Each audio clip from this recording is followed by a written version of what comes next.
ಬಾಗೇಪಲ್ಲಿ ಬಾಲಕಿಯರ ಶಾಲೆಯ ವೇದ ಬ್ರಹ್ಮ ಶಂಕರಶಾಸ್ತ್ರಿ ವೇದಿಕೆಯಲ್ಲಿ ಮಾತನಾಡಿದ ಅವರು, ಬಾಗೇಪಲ್ಲಿ ಎಂಬ ತೆಲುಗು ಹೆಸರನ್ನು ಬದಲಾಯಿಸಿ ಭಾಗ್ಯನಗರವನ್ನಾಗಿ ಮರುನಾಮಕರಣಗೊಳಿಸುವಂತೆ ಈಗಾಗಲೇ ವಿಧಾನಸಭೆ ಅಧಿವೇಶನದಲ್ಲಿ ಪ್ರಬಲವಾಗಿ ಒತ್ತಾಯ ಮಾಡಿದ ಪರಿಣಾಮ ವಿಷಯದಲ್ಲಿ ಸರ್ಕಾರ ಸಹಮತವಿದೆ ಎಂದು ಶಾಸಕ ಎಸ್ಎನ್ ಸುಬ್ಬಾರೆಡ್ಡಿ ತಿಳಿಸಿದರು.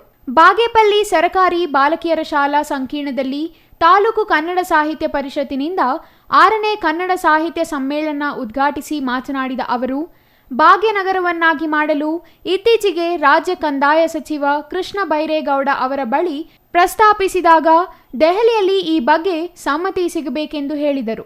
ಆದಷ್ಟು ಬೇಗ ಭಾಗ್ಯನಗರವನ್ನಾಗಿ ಮಾಡಲು ಶ್ರಮಿಸುತ್ತೇನೆ. ಮುಂದಿನ ಕನ್ನಡ ರಾಜ್ಯೋತ್ಸವ ವೇಳೆಗೆ 25 ಲಕ್ಷ ರುಗಳ ವೆಚ್ಚದಲ್ಲಿ ಕನ್ನಡ ಭವನ ಮಾಡಲು ಸಂಕಲ್ಪ ಮಾಡಿದ್ದೇನೆ. ಈಗಿನಿಂದಲೇ ಇದರ ಸಿದ್ಧತೆಗಳನ್ನು ಮಾಡಿಕೊಳ್ಳುವಂತೆ ಅಧಿಕಾರಿಗಳಿಗೆ ಸೂಚಿಸುತ್ತೇನೆ. ತಾಲೂಕಿನಲ್ಲಿ ಸಾಹಿತ್ಯ ಸಮ್ಮೇಳನದ ಸಭೆಗಳಿಗೆ ಜನರು ತುಂಬಾ ಆಸಕ್ತಿ ತೋರಿಸುತ್ತಿಲ್ಲ. ಕನ್ನಡ ಬಗ್ಗೆ ಜನರಲ್ಲಿ ಪ್ರೀತಿ ವಿಶ್ವಾಸ ಕಡಿಮೆಯಾಗುತ್ತಿದೆ ಎಂದು ಆತಂಕ ವ್ಯಕ್ತಪಡಿಸಿದರು. ನಾನು 40 ವರ್ಷಗಳಿಂದ ನೋಡಿದಂಥ ಕೆಲವು ಕಾರ್ಯಕ್ರಮಗಳಿಗೆ ಇರೋಂಥ ಇಂಟ್ರೆಸ್ಟ್ ಈಗ ನಾಟಕ ಜನ ನೋಡೋದೇ ಇಲ್ಲ. ಈಗ ಇಂಥ ಒಂದು ಪದ್ಧತಿ ಈಗ ಸಿನಿಮಾಗಳಿಗೆ ಒಳ್ಳೆ ಪ್ರೋತ್ಸಾಹ ಇದೆ. ಹಂಗೆ ಚೇಂಜ್ ಆಗ್ತಾ ಇರೋ ನಾವು ಚೇಂಜ್ ಆಗಬೇಕು ಅಂತ ನನ್ನ ಮನವಿ. ಹಾಗೆ ಈ ಕನ್ನಡ ಭಾಷೆ ನಮ್ಮ ಹೃದಯದಲ್ಲಿರಬೇಕು. ಯಾವುದೋ ಒಂದು ವೇದಿಕೆಯ ಮೇಲೆ ಒಂದು ದಿನದ ಕಾರ್ಯಕ್ರಮಕ್ಕೆ ಕನ್ನಡವನ್ನು ನಾವು ಬಳಸ್ಕೊಂಡ್ರೆ ತಪ್ಪು. ನಮ್ಮ ಜೀವನ ಪರ್ಯಂತ ನಾವಿರೋ ತನಕ ಆ ತಾಯಿ ಭುವನೇಶ್ವರಿ ಆಶೀರ್ವಾದ ನಮಗಿರಬೇಕು ಅನ್ನೋ ಮಾತನ್ನು ಹೇಳಕ್ಕೆ ಇಷ್ಟಪಡ್ತೀನಿ. ಕನ್ನಡ ಸಾಹಿತ್ಯ ಪರಿಷತ್ ರಾಜ್ಯಾಧ್ಯಕ್ಷ ಡಾಕ್ಟರ್ ಮಹೇಶ್ ಜೋಶಿ ಮಾತನಾಡಿ, ಆಂಧ್ರ ಗಡಿಯಲ್ಲಿರುವ ಬಾಗೇಪಲ್ಲಿ ತಾಲೂಕಿನಲ್ಲಿ ಆಡುಭಾಷೆ ತೆಲುಗು. ಎಲ್ಲ ವ್ಯವಹಾರಗಳನ್ನು ತೆಲುಗಿನಲ್ಲಿ ನಡೆಸುತ್ತಾರೆ.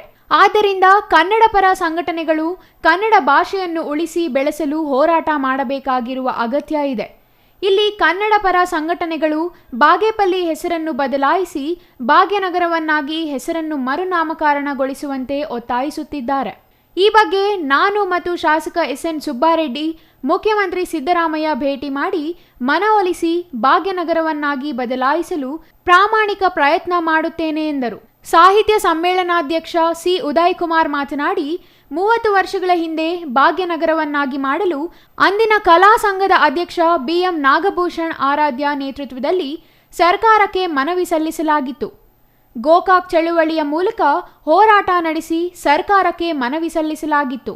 3 ದಶಕಗಳ ಹಿಂದೆ ತಾಲೂಕಿನಲ್ಲಿ ತೆಲುಗು ಪ್ರಭಾವ ಹೆಚ್ಚಾಗಿದ್ದರಿಂದ ವಾರಕ್ಕೊಂದು ಕಾರ್ಯಕ್ರಮ, ಶಾಲೆಗೊಂದು ಕಾರ್ಯಕ್ರಮ, ಕವಿಗೋಷ್ಠಿಗಳು, ಚುಟುಕು ಸಾಹಿತ್ಯ ಗೋಷ್ಠಿಗಳು, ತ್ರಿಭಾಷಾ ಕವಿಗೋಷ್ಠಿ ಹಾಗೂ ಗಡಿನಾಡ ಕನ್ನಡ ಕವಿಗೋಷ್ಠಿ, ನಾಟಕ ತಾಲೀಮು ಪ್ರದರ್ಶನ ಬಹಳ ಅಚ್ಚುಕಟ್ಟಾಗಿ ನಡೆಯುತ್ತಿದ್ದವು. ಬಾಗೇಪಲ್ಲಿ ಕನ್ನಡ ಕಲಾ ಸಂಘದ ಸದಸ್ಯರು ಅಭಿನಯಿಸಿದ ಟಿಂಗರ ಬುಡ್ಡಣ್ಣ ನಾಟಕ ಜಿಲ್ಲಾ ಮಟ್ಟದಲ್ಲಿ ಪ್ರಥಮ ಸ್ಥಾನ ಗಳಿಸಿ ರಾಜ್ಯ ಮಟ್ಟದಲ್ಲಿ ರವೀಂದ್ರ ಕಲಾಕ್ಷೇತ್ರದಲ್ಲಿ ಅಭಿನಯಿಸಿ ನಂತರ ಮೈಸೂರು ದಸರಾ ಪ್ರದರ್ಶನವಾಗಿ ರಾಜ್ಯಾದ್ಯಂತ ಬಾಗೇಪಲ್ಲಿ ಗುರುತಿಸುವಂತೆ ಮಾಡಿತು ಎಂದರು.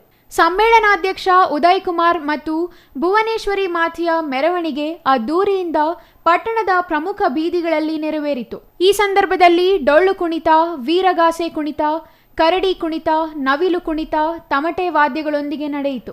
ಇನ್ನು ಕಾರ್ಯಕ್ರಮದಲ್ಲಿ ತಹಸೀಲ್ದಾರ್ ಪ್ರಶಾಂತ್ ಕೆ ಪಾಟೀಲ್, ವೃತ್ತ ನಿರೀಕ್ಷಕ ಪ್ರಶಾಂತ್ ವರ್ಣಿ, ಕ್ಷೇತ್ರ ಶಿಕ್ಷಣಾಧಿಕಾರಿ ಎಂ ತನಿಜಾ, ತಾಲೂಕು ಕನ್ನಡ ಸಾಹಿತ್ಯ ಪರಿಷತ್ ಅಧ್ಯಕ್ಷ ಡಿಎನ್ ಕೃಷ್ಣಾರೆಡ್ಡಿ, ನಿಕಟಪೂರ್ವ ಅಧ್ಯಕ್ಷ ಬಿಆರ್ ಕೃಷ್ಣ, ಎಜಿ ಸುಧಾಕರ್, ಗೌರವ ಕಾರ್ಯದರ್ಶಿ ಬಾಣಲಪಲ್ಲಿ ಶ್ರೀನಿವಾಸ್ ಹಾಜರಿದ್ದರು. Subbu, CTV news, Bagepalli.